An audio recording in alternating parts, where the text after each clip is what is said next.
Hola chicos, bienvenidos a otro video más del módulo de músculo esquelético. Y bueno, pues como pueden ver ya en sus pantallas, hoy vamos a estar revisando algunas de las enfermedades degenerativas a nivel de, valga la redundancia, del sistema músculo esquelético.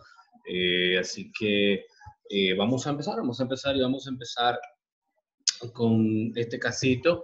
Tenemos una mujer de 55 años que acude al servicio de urgencias con un dolor agudo en la articulación interfalángica próxima a la izquierda del segundo dedo. Ella informa que el dolor es muy fuerte, es insoportable y que ocurrió una vez hace unos años, pero que resolvió por sí solo en el transcurso de unas 2 semanas, 14 días. Afirma que recientemente aumentó su consumo de alcohol y de carnes rojas. Ahí está un gran tip. Y que recientemente comenzó a tomar hidroclorotiazida, un diurético tiacídico. Tal vez la paciente es hipertensa.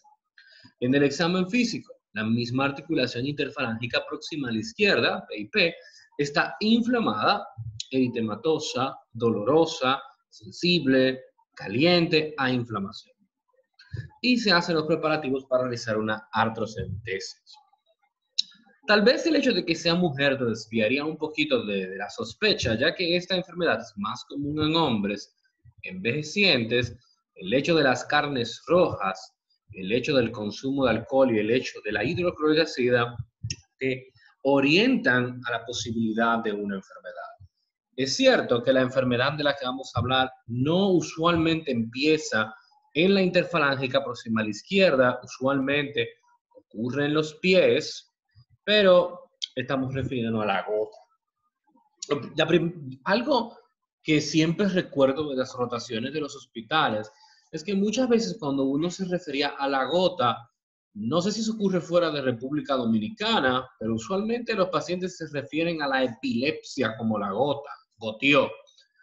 Pero es bueno que ustedes, pareciera como algo gracioso de tomar en cuenta, pero a la hora práctica, es bueno que ustedes hablen de la gota, pues yo soy de la gota o yo conozco a alguien de la gota, tal vez no se están refiriendo a esta enfermedad, muy posiblemente se estén refiriendo a epilepsia.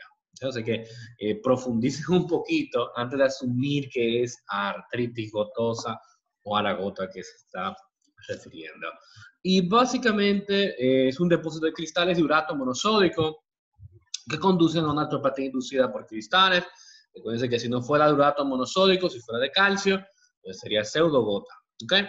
Es más común en hombres y ancianos. El caso te da una mujer, un tigraje ahí para desviarte un poquito la atención de tu decir, bueno, pues tal vez no es la gota.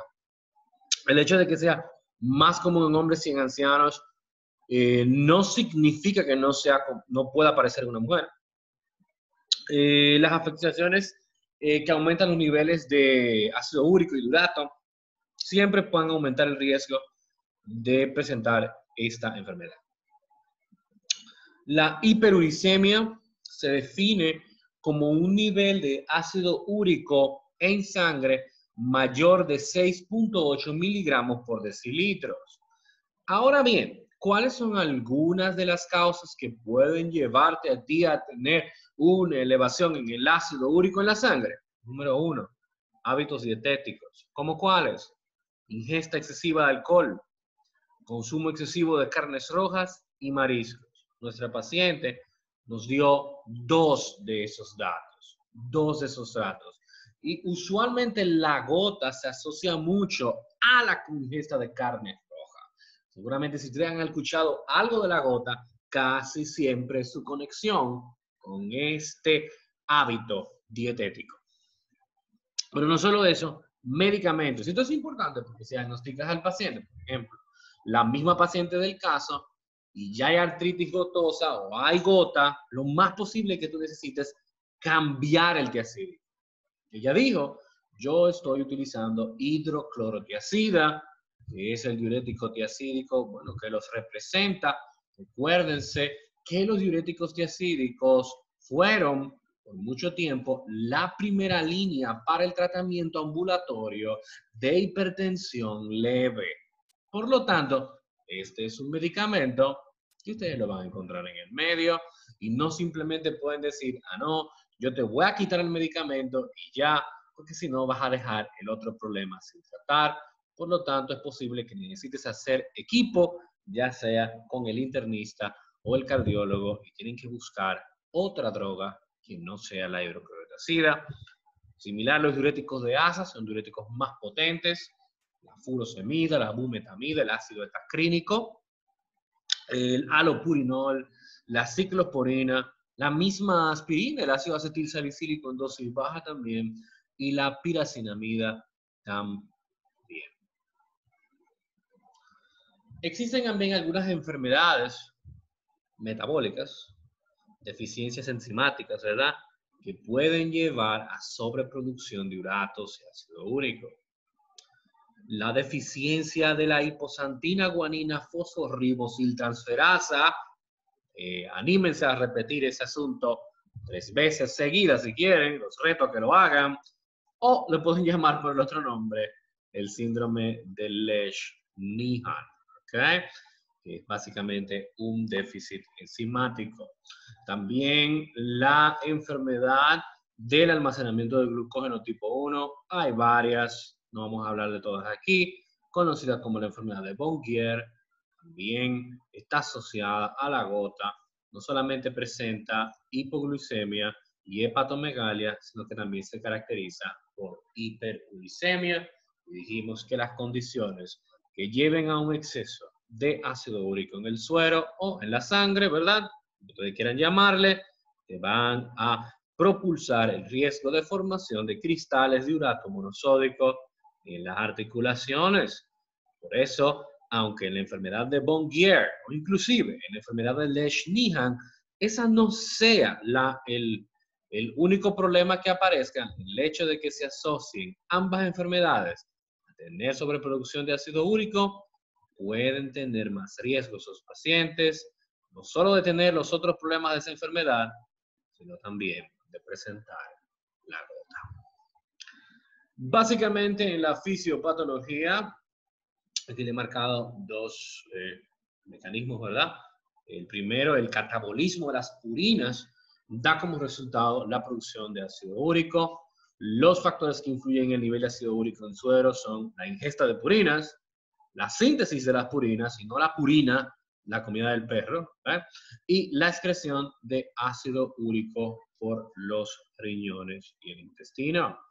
Ya sea que estás ingiriendo muchos alimentos del grupo de las purinas, de donde se forma el ácido úrico, ya sea que estés produciendo muchas purinas, de donde se forma el ácido úrico, o estás evidentemente teniendo algún tipo de alteración del ácido úrico por parte de los riñones y el intestino, en el sentido de que lo estás acumulando, no que la estás excretando de forma excesiva. Las condiciones que aumentan la concentración sérica de ácido úrico aumentan el riesgo de formación de cristales. 2 más 2 son 4 aquí. Si tienes una enfermedad donde hay un aumento en la síntesis de purinas y por lo tanto de uratos, si tienes una disminución de la excreción del ácido úrico por los riñones o el intestino, o estás echando demasiada gasolina, estás aumentando la ingesta de purina, por lo tanto hay demasiada purina, demasiada materia prima para formar ácido úrico, entonces tienes más riesgo de tener hiperuricemia, y si tienes hiperuricemia, tienes más riesgo de que te formen cristales en las articulaciones, cristales los cuales van a inducir una respuesta inflamatoria, y de ahí vas a tener esos episodios gotosos. Es decir, recuérdate que la gota va a tener un episodio agudo y uno crónico. Y lo que hace es que duela en ese momento abrupto, como le pasó a la paciente del caso, que incluso había dicho que le había pasado antes, fue por la respuesta inflamatoria. Como le dije, es la misma enfermedad, pero la gota aguda va a haber un dolor extremo en la articulación afectada, el pie o el tobillo, o en la gota ya crónica, la articulación va a estar hinchada, rígida, y puede presentar cierto grado de deformación. A nivel del examen físico, en la aguda, usualmente es monoarticular, zona articular afectada, usualmente, como le dije, en el pie, La metatarsofarángica, usualmente es la que está asociada. Las podagras, entonces, asocienla con una posibilidad de, usualmente si le van a presentar algún caso clínico, en el USMLE o algo, tal vez utilicen la podagra, porque es más fácil de tú asociar la podagra con la gota. La aparición repentina de sensibilidad en la articulación, que es la parte aguda, eritema, calor y hinchazón, esos son los signos de Celsus, recuérdense, la aprendieron en anatomía patológica, dolor, rubor, calor y edema, esos son signos de la inflamación. Ahora bien, en la crónica va a haber, tal vez no va a haber el dolor, porque no está el foco agudo, de hecho no hay dolor, dice ahí que típicamente no duele, pero sí va a haber deformación y rigidez, se van a formar nódulos, la articulación puede tener cierto grado de deformación, la piel puede verse tensa, va a presentar colores anormales y pueden haber depósitos blancos o inclusive amarillentos a nivel del área afectada. Obviamente hay que hacer diferencial con estas dos condiciones. La artritis séptica, pues seguro la cubrieron ya en el tema de enfermedades infecciosas. Aquí, para diferenciarla posiblemente de una crisis aguda de gota, básicamente el análisis del líquido sinovial va a ser bastante útil, ya que no se van a ver los cristales típicos de la gota y también el conteo celular va a ser mayor en la artritis séptica por el mismo proceso inflamatorio infeccioso y por supuesto la tinción de Gram puede venir positiva, que habíamos visto, o que vieron ustedes que es una enfermedad infecciosa, usualmente van a ser Gram positivos, pero no necesariamente tienen que ser gonocócica, así que la gonorrea también puede producirlo. La pseudogota básicamente está causada por depósitos de cristales de pirofosfato de calcio, básicamente esa es la mayor diferencia que ustedes van a tener entre la pseudogota y la gota, y el análisis de cristales demostrará precisamente cristales romboides birrefringentes de dimente positivo bajo la luz polarizada, lo que va a ser diferente del tipo de cristales. Se parece mucho a la gota, pero la diferencia va a ser evidentemente la materia prima por la que están formadas los cristales.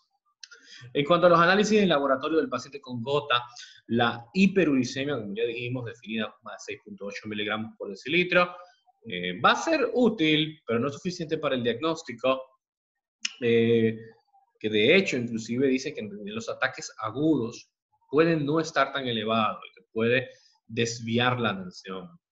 Evidentemente la historia clínica del paciente va a ser bastante útil, también el análisis del líquido sinovial, que mejor forma, porque al poder analizar el líquido sinovial y aspirar el líquido, ¿qué vas a poder ver? Los cristales se van a convertir en el gold standard para tu poder diagnosticar esta enfermedad.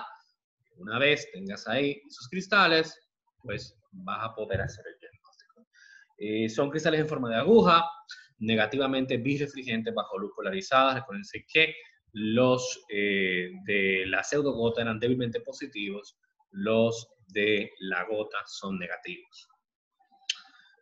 Básicamente el diagnóstico, como pueden ver, es una combinación de elementos. Obviamente la demostración de esos cristales en la articulación va a ser el diagnóstico. ¿Significa que eso le quita importancia al ácido úrico? No, claro que no.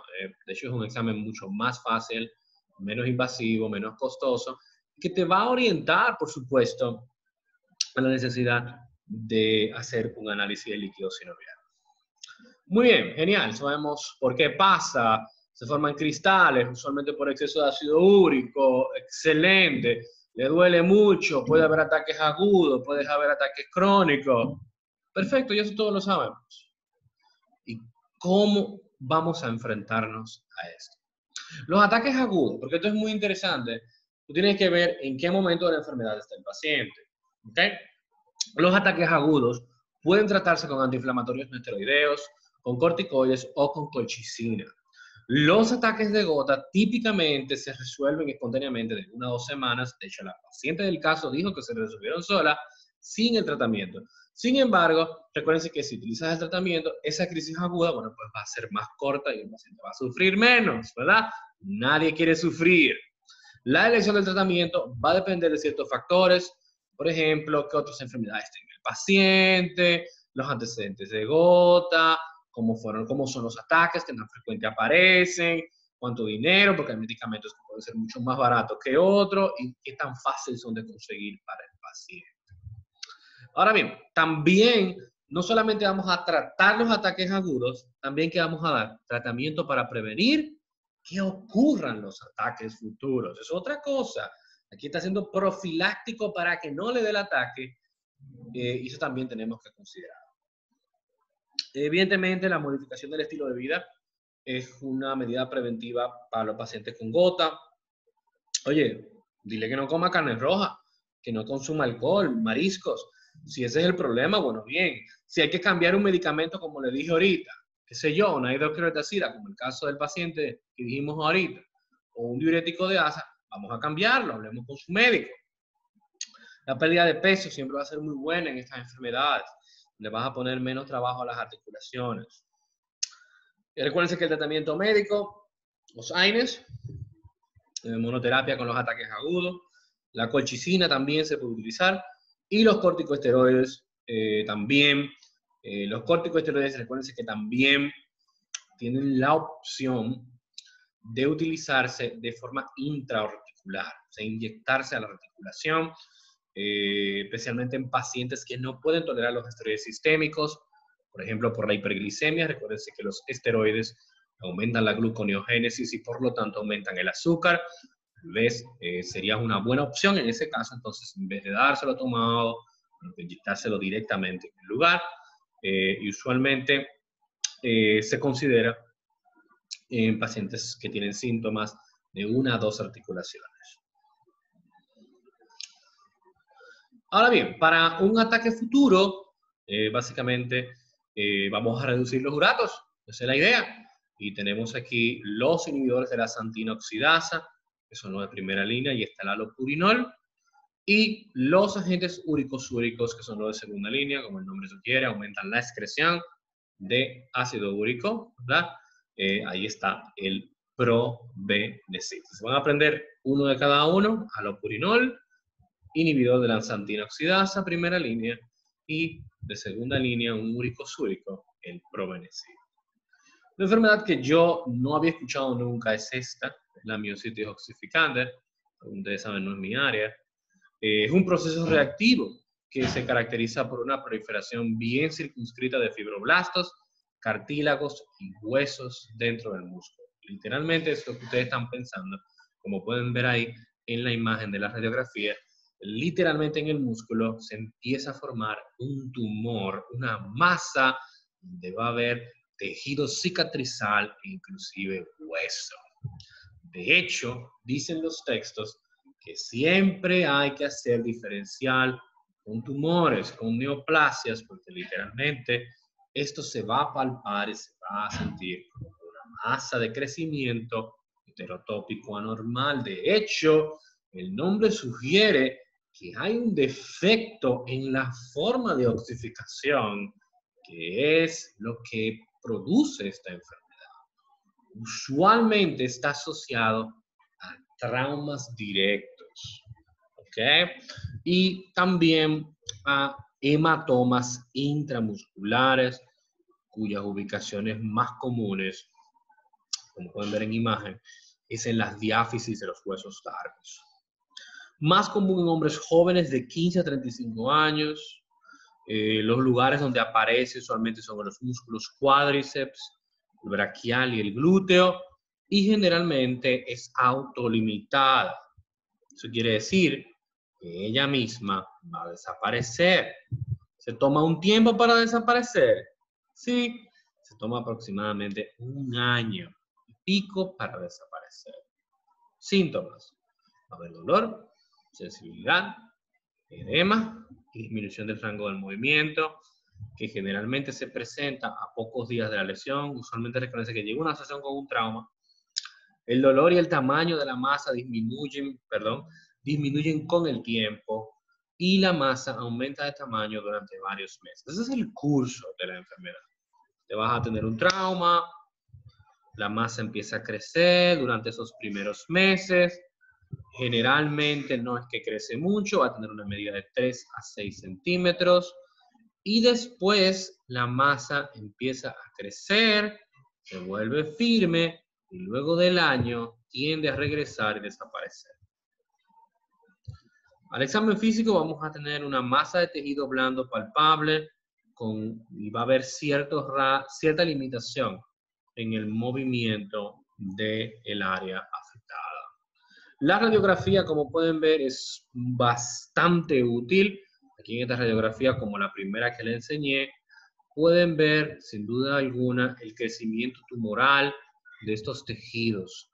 La tomografía también pudiera ser útil y la resonancia magnética con gadolínio usualmente presenta hallazgos durante las primeras 3 semanas del ataque de la enfermedad.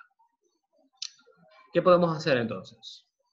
Hay 2 vías, la no operatoria, descanso, reposo, ejercicios, pero no ejercicios por cualquier persona, ejercicios por alguien que sepa lo que está haciendo. Le estoy dando aquí payola a los médicos físicos de terapia física, bastante útil porque inclusive el estiramiento pasivo está contraindicado ya que empeora. O sea que no es simplemente vamos a hacer ejercicios chulos que yo veo por YouTube o algo por el estilo.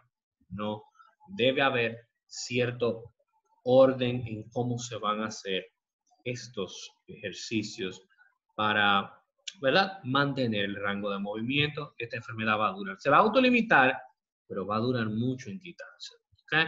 Y hacer radiografías para monitorizar la maduración de la enfermedad.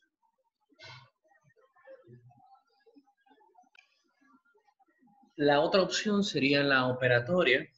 Ya habría una excisión quirúrgica y esto solamente se le ofrece a los pacientes que continúan con limitación de movimiento luego de que la lesión se madura. No se recomienda operar en fase aguda. Sí se recomienda esperar 6 meses siempre para dar un chance de que la lesión madure, ya que inclusive la excisión de la lesión dentro de los 6 o 12 meses predispone a la recurrencia local. O sea que no es una condición que, aunque pareciera a veces que siempre es la mejor opción, el hecho de ir directamente a sacártelo quirúrgicamente no va a significar, aunque tú no lo creas, que vaya a mejorar con más rapidez. De hecho, la recurrencia es más fácil que ocurra si no esperamos que haya una autolimitación. No es que vamos a sacar de la mesa la opción quirúrgica, pero hay que ser paciente, valga la redundancia, ¿verdad? No solamente el paciente, sino el médico también. Un hombre de 60 años acude a su médico por contracturas palmares, informa que su mano parece deformada y niega tener dolor. Su historial médico pasado es significativo para la cirrosis alcohólica. El examen físico revela piel engrosada en las palmas de las manos, contracturas del cuarto y quinto dedo bilateralmente y varios nódulos en las palmas que no duelen. O sea, no duele, nada le duele, es como que el músculo está contraído. Se le aconseja sobre esta condición y se opta por probar colagenasa inyectada. Esta es la enfermedad de Dupuytren o contractura de Dupuytren. Es un trastorno, como ya ustedes pueden ver, caracterizado por contracturas en las palmas de las manos y la presencia de nódulos palmares, más común en masculinos, inicios luego de los 60 años con una predisposición demográfica a las personas de ascendencia del norte de Europa. Los riesgos aumentan con la edad, familiares que tengan esta enfermedad, historia de diabetes mellitus, cualquiera que sea, el consumo de alcohol como nuestro paciente y el hábito de fumar. De hecho, la cirrosis alcohólica está fuertemente asociada a la contractura de Dupuytren. Decirte que se sabe con exactitud cuál es la fisiopatología sería una mentira. Ha habido teorías sobre estrés oxidativo, ha habido teorías sobre alteración en el proceso de cicatrización que envuelven a los fibroblastos y también una respuesta inmunitaria normal, tal vez una enfermedad autoinmunitaria, donde hay destrucción del tejido muscular y por lo tanto una consecuente inflamación y fibrosis. ¿Cuál es la de las 3 opciones la que vas a elegir? No estamos seguros. Lo que sí sabemos es que cualquiera de las tres tiene la capacidad de producir inflamación, fibrosis, que va a llevar a la hiperplasia en la fascia palmar.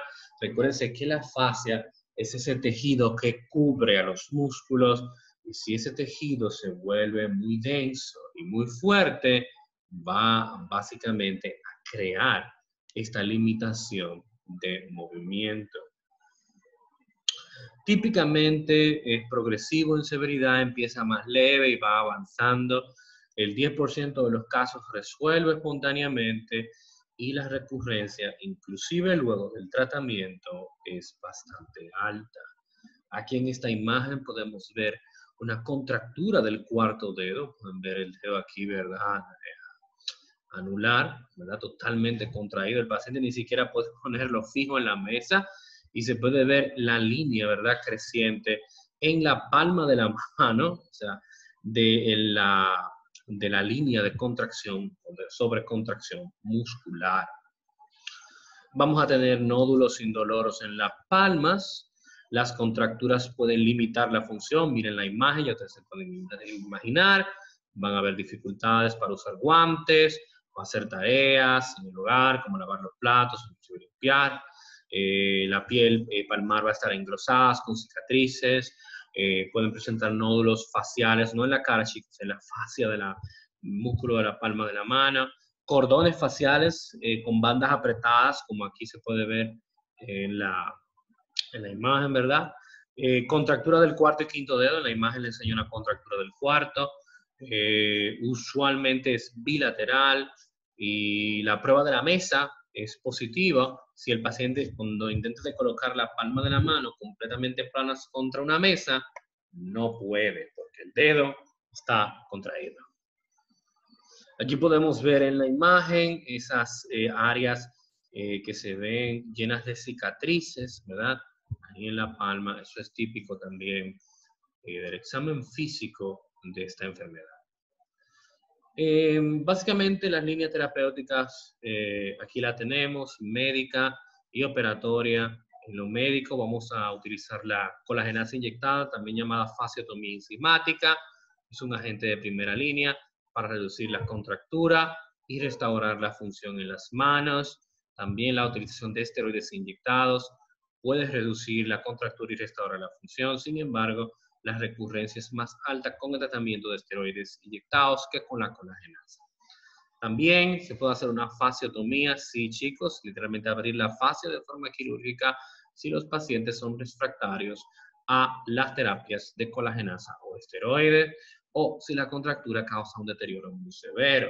Si ustedes se fijaron que yo no le hablé de alguna prueba diagnóstica o algún análisis en sangre, es porque el diagnóstico de esta enfermedad es completamente clínico, completamente clínico. La historia clínica y los hallazgos y el descarte de otras enfermedades te van a llevar a este diagnóstico.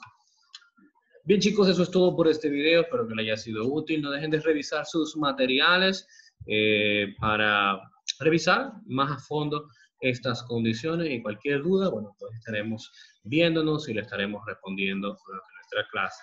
Así que nos despedimos y nos veremos en otro video. Bye, bye.